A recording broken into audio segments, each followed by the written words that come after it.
This is an extract from the Leader podcast by the Evening Standard, hosted by me, David Marsland. To hear the whole thing, search for us on your podcast provider. Crossrail was originally planned to be completed in 2018 and was expected to cost £14.8 billion.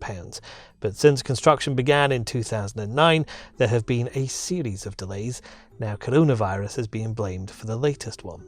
Crossrail bosses say social distancing means they've been able to put only half the normal number of workers on site, so the project's been pushed back again and is now expected to be completed in 2022. The expected total bill is over £18 billion.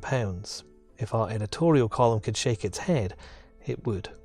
The new delay to Crossrail, announced today, is deeply disappointing. It means not only a longer wait, but more damage to the many businesses expecting to gain from the extra passengers coming into the capital. The delay also creates another big hole because of lost fares in Transport for London's budget. It was already in a mess before coronavirus struck.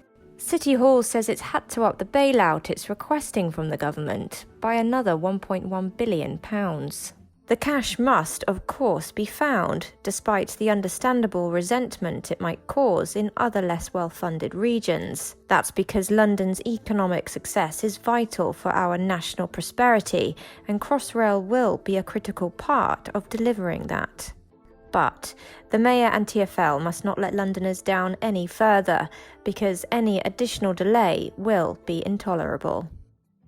I'm joined by Shaun Bailey now, who's the Conservative candidate for London Mayor. Shaun, this is obviously disappointing, but not surprising. The fact that Crossrail's been delayed is not a surprise. I think what people need to understand, day one of becoming mayor, Sadiq Khan made the cardinal mistake that meant Crossrail was never going to be on time. TfL warned him, everybody warned him, do not do this fares freeze. It will only help tourists.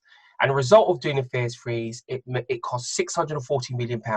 It gave TfL £1 billion back hole. And in order to answer that, they had to get rid of 30% of the staff.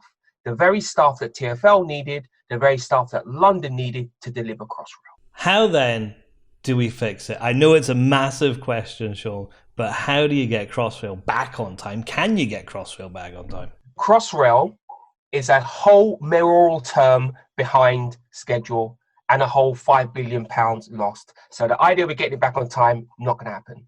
What we can do is get it as soon as possible. And I think there's two things that need to happen. What's been astonishing about this whole saga is that Sadiq Khan has always been caught by surprise.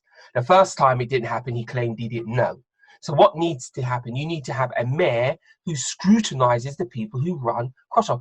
He is the chair of TfL and it's a wholly owned project by TfL. So why he's surprised by these things is astonishing to me and many others.